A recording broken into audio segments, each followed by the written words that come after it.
Provérbios capítulo 29, 23, do versículo 29 até o 35. É um bloco só, falando a respeito sobre a bebida, questão do efeito do excesso de consumo de bebida alcoólica, certo?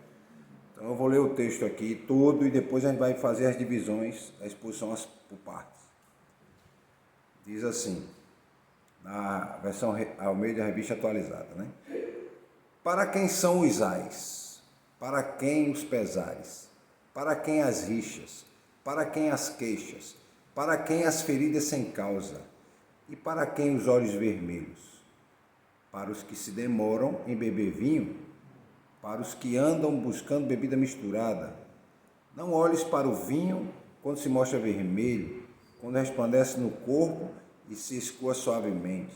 No copo, aliás, quando resplandece no copo e se escoa suavemente. Pois ao cabo morderá como a cobra e picará como basilisco. Os teus olhos verão coisas esquisitas e o teu coração falará perversidades.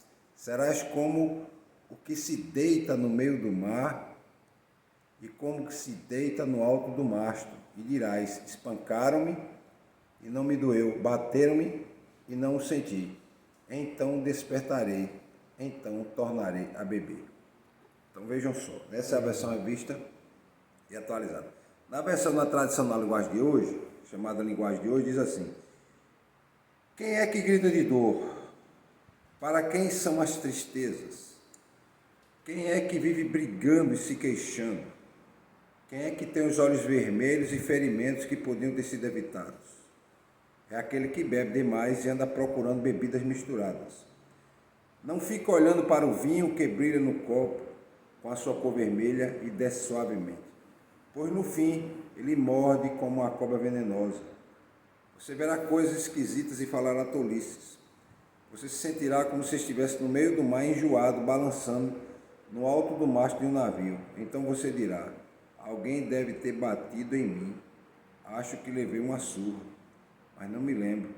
Por que não consigo levantar? Preciso de mais um gole. Na versão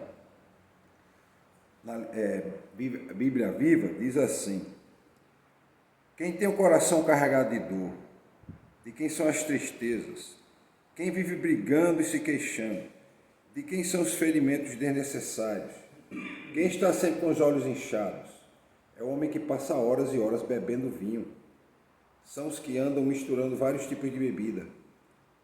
Não se deixe enganar pelo vinho quando está vermelho, pelo seu brilho quando cintila no copo e escorre suavemente. Quando você acabar de beber, sentirá dores como de uma mordida de cobra ou de uma picada de víbora. Você começará a ver coisas estranhas e sua mente imaginará coisas sem sentido. Ficará tonto como um marinheiro em alto mar, no meio de uma terrível tempestade, tropeçando e caindo sem ter onde se apoiar. Mais tarde você dirá, alguém me deu uma surra, mas eu não senti dor. E ainda tonto pensará, quando será que eu vou conseguir levantar? Quero beber mais um pouco. Na linguagem contemporânea, diz assim: quem fica chorando as mágoas, quem sempre se faz de vítima, quem vive arrumando brigas, quem tem os olhos vermelhos inchados, é aquele que não larga a garrafa, que bebe álcool como água. Não se deixe levar pelo aroma, nem pelo delicioso sabor do bom vinho, mas pense antes na ressaca que vai ter, aquela dor de cabeça e aquele enjoo insuportáveis. Você quer mesmo ficar lerdo, falar com a língua toda enrolada, andar cambaleando por aí como aquele bêbado de rua? Alguém me espancou, mas não doeu, bater em mim, mas não percebi. Então, quando eu ficar sóbrio, vou beber mais. Então, esses 5 versículos estão falando a respeito do efeito da bebida alcoólica, né? O efeito da bebida alcoólica. 6 versículos. Então, essa é uma série de reflexões que fala dos efeitos nocivos de beber, não só vinho, bebida alcoólica, certo? O provérbio fala de vinho porque era a bebida alcoólica mais consumida, fermentado do suco da uva. E também da embriaguez, né? Então, quando ele fala aqui, para quem são os ais, ele está dizendo que são expressão de dor e lamento. E no contexto bíblico, isso é usado para descrever um estado de angústia. O indivíduo está angustiado por causa da ressaca, porque bebeu muito, por causa da dor de cabeça, porque dor no corpo. Os efeitos colaterais, vamos dizer assim, e diretos também do álcool. Então, aqueles que sofrem AIDS são aqueles que entregam-se ao uso do excesso da bebida. Esse sofrimento pode ser físico, pode ser emocional. Tem gente que morre porque bebe muito álcool. A gente conhece pessoas que têm um problema com álcool. A gente vê no próprio corpo o resultado. Tem a questão emocional, a questão espiritual, porque o indivíduo toma decisões equivocadas porque está embriagado. O texto também diz para quem são os pesares. Os pesares aqui é o sentimento de culpa, de arrependimento, de tristeza e angústia, que são as consequências da embriaguez, quando o indivíduo bebe tanto que ele começa a gerar impacto na vida dele, tanto pessoal como familiar. Então os pesares estão aí. Então a embriaguez vai trazer um fardo emocional para a vida do indivíduo, que bebe tanto que ele afeta as condições financeiras dele. Teve um dia aqui que um irmão falou que tinha uma pessoa aqui do bairro, que ele, todo final de semana, todo final de mês, ele vem num bar aqui da esquina e gasta com os amigos. E quando vai pagar a conta, chega a pagar R$800 de conta de bebida. E a mulher lamenta porque não tem uma casa própria e vive de aluguel. E eu disse, olha, somente se ele tivesse economizado durante um ano de economia da bebida, ele conseguiria juntar mais de R$10.000. Em 10 anos ele teria R$100.000, ou seja, já teria a casa dele. Ele teria prosperado. Então, os pesares estão aí. É o efeito do álcool na vida do indivíduo que não faz ele ter condições de ter nada, porque o álcool domina ele. A bebida domina o vício bebida. O vício domina ele. As rixas, para que as rixas? Para quem é rixas? É a questão dos conflitos que acontecem em mesa de bar. Quantas pessoas já não perderam a vida em mesas de bar? Quantos adultérios já não aconteceram em mesa de bar? Quantos problemas não aconteceram em mesa de bar? Quantas brigas não acontecem em mesa de bar? Quantos amigos? A pessoa diz que é amigo, mas depois da bebida ele começa a fazer bobagem e um mata o outro. Então, o álcool ele impulsiona o conflito. O álcool, o excesso da bebida impulsiona o conflito. A Bíblia não condena quem bebe, não. Às vezes as pessoas dizem, não, a Bíblia diz que é proibir beber. Não, a Bíblia não diz isso. A Bíblia condena os excessos. E todos os excessos. Se você beber água demais, você morre afogado, meu irmão. Se você beber água demais, exatamente. Como? Começa a beber água, vai bebendo, você vai ver com a hora, você não vai aguentar mais beber. E se você continuar a querer beber, a água vai para o seu pulmão e você vai morrer. Tudo excesso faz mal. Então, cuidado com os excessos. O indivíduo perde o controle do raciocínio lógico dele e já não consegue mais ter um bom raciocínio. Ele começa a ficar agressivo porque tem todo tipo de bêbado. Tem o bêbado que chora, tem o bêbado que ri demais, tem o bêbado que conta piada, tem o bêbado que fica brabo, que é o pior. Tem o bêbado que fala babando em você, cuspindo em você. Tem o bêbado que fica mal cheiroso, tem o bêbado que ele não se controla, se urina todo. Tem o bêbado que defeca em si mesmo. Tem o bêbado que vomita. Tem o bêbado que vai falar que você cospe, você vomita em você. Tem o bêbado que cai e fica caído na sarjeta, na valeta, nas ruas. E ele faz isso para tentar escapar da realidade dura da vida. Muitas vezes a pessoa vive uma vida tão dura, tão difícil, que ele bebe para esquecer o problema. Só que ele leva o excesso, é pior. Ele vai ficar escravo da bebida. Então, para quem as queixas? O texto fala assim. Ou seja, ele vai reclamar para quem das suas insatisfações? Se ele está bêbado, embriagado, falando coisa com coisa. Então, aqueles que se entregam ao álcool não têm poder de questionar nada, como também é motivo das reclamações. É motivo das reclamações. Quem já trabalhou com alguém que é dado ao vinho ou à bebida alcoólica, eu conheci um que terminou morrendo em consequência da bebida, né? Ele trabalhava com meu pai e ele chegava de manhã tremendo. Ele já estava no consumo do álcool, era tanto que ele já estava tremendo, a mão dele tremia. E ele tomava um copo de cachaça e a mão parava de tremer. Eu conheço outro que ele não almoçava, não jantava e não tomava café da manhã. Era só bebida alcoólica o tempo todo. Morreu com 30 e poucos anos. Questão do vício. Né? Questão do vício. Ele só bebia. Certo? Tem gente da minha família que morreu por conta da bebida. Eu tenho um parente próximo que ele perdeu tudo que ele tinha por conta da bebida. Ele chegou a ser dono da empresa, dono dessa cidade aqui. Ele perdeu tudo para a bebida. Chegado a ser dono dessa empresa, dono da cidade, de um posto de gasolina na entrada da cidade. Quase foi dono da empresa São Judas e acabou tudo na bebida. Acabou tudo na bebida. Tudo. Só ficou a casa. E não foi a primeira casa, a segunda casa, que ele vendeu e disse que não ia deixar nada para ninguém. E só bebia. Não fazia outra coisa. Né? E a gente só encontrava ele vermelho, como diz aqui o texto. Né?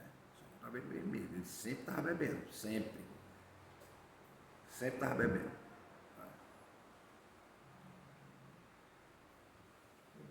Então, e as feridas, meus irmãos? Para quem as feridas?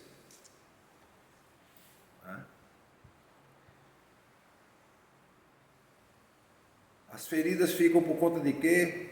Há acidentes, a violência que ocorre por conta do álcool. Ficam as feridas para a família.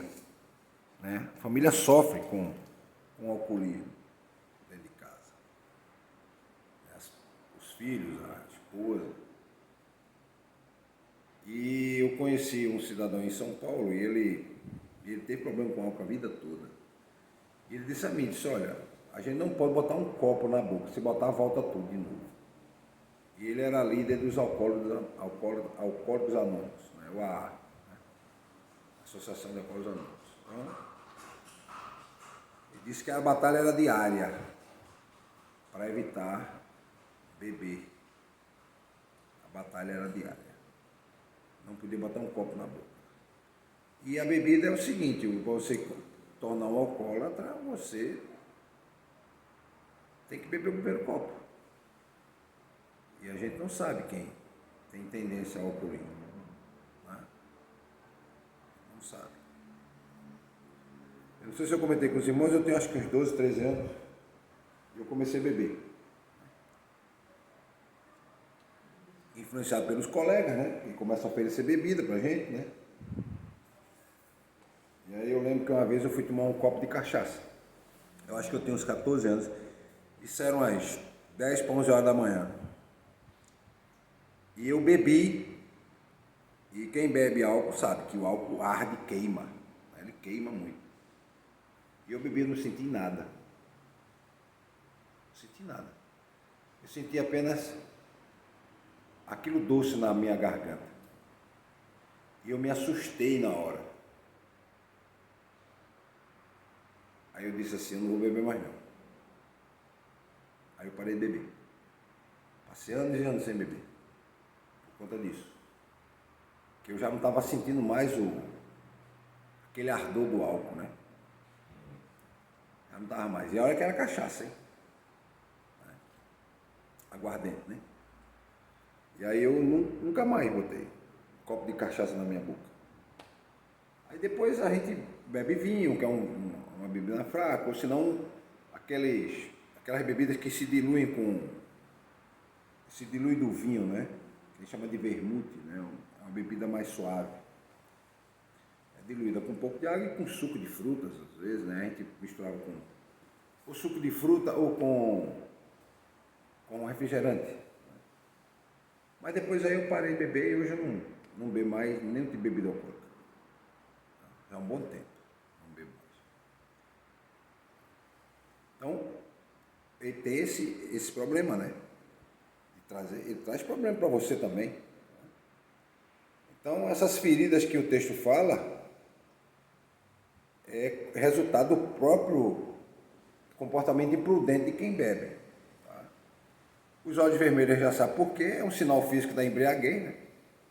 Você vê os olhos vermelhos, e não só os olhos vermelhos, o rosto fica vermelho e você nota que a pessoa está com a feição diferente. Você nota que ele está com a feição diferente, ele fica os olhos mais arregalados e ele tentando controlar, né? A gente vê que a pessoa está tentando controlar o movimento do corpo, porque já não está conseguindo manter o equilíbrio. A pessoa vê que ele está falando menos, porque ele tem um pouco de consciência, vê que ele não pode falar uma bobagem, porque quem bebe tem um pouco mais de consciência faz isso, aí ele fica mais calado, né? Então, esse provérbio revela que a embriaguez não afeta só o indivíduo, afeta quem convive com ele. Né? Afeta quem convive com ele. Então esse versículo aqui, esse bloco de versículo vai chamar a atenção da gente para refletir sobre a questão da bebida, né? Da moderação no uso da bebida. Tá? Você vê lá em Salmos o salmista dizendo que o vinho alegra o coração, né? O vinho alegra o coração. Então o vinho traz alegria, mas cuidado com o excesso de vinho. E na época, meus irmãos, era bem diferente de hoje. As pessoas bebiam água com um percentual de vinho dentro, porque a água potável não era como é hoje. A gente tem água filtrada, tem produto químico para limpar a água. Na época não tinha. As pessoas botavam vinho, o álcool matava as bactérias dentro da água. Diminuía, né? Então a água nunca era pura, sempre tinha um pouco de vinho dentro da água. Era colocado vinho com esse objetivo. Então o indivíduo estava sempre bebendo álcool o dia todo, né? Ele bebia água, mas ele estava com um pouco de água misturada com vinho, né? Com fermentado de uva. Não é como nós hoje que bebemos água pura, né? Água sem nenhum aditivo, aparentemente não é para ter, né? Então, mas na época não. Agora imagina o indivíduo, por isso que ele fala de misturar aqui, né? Procuram misturar o vinho, ou seja, aumenta a dosagem de vinho dentro da água, né, para beber, e aí ele fica embriagado, certo? O leitor é levado a considerar que é uma sabedoria por trás desses ensinos, né? Que é qual? Buscar uma vida equilibrada. Buscar uma vida equilibrada, fazer uma autoavaliação do seu comportamento, do estilo de vida que está levando, saber que é perigoso se entregar ao excesso de bebida e gera imprudência. Tem gente aí que pega um carro e sai dirigindo e mata pessoas. Essa semana mataram 2 adolescentes de São Paulo. Estavam caminhando na calçada, o cara embriagado atropelou e matou. Isso não é o último caso. Se você levantar, toda semana tem gente fazendo isso. Né? Tem que ser preso e não sair mais da cadeia. Evidentemente. Tem outro que está embriagado, atropelou o cara na saída do casamento. Acabou o casamento, o cara atravessou a rua e morreu. Foi atropelado. Então, esse primeiro versículo, versículo 29, fala dos perigos do excesso do álcool. Vamos continuar no próximo?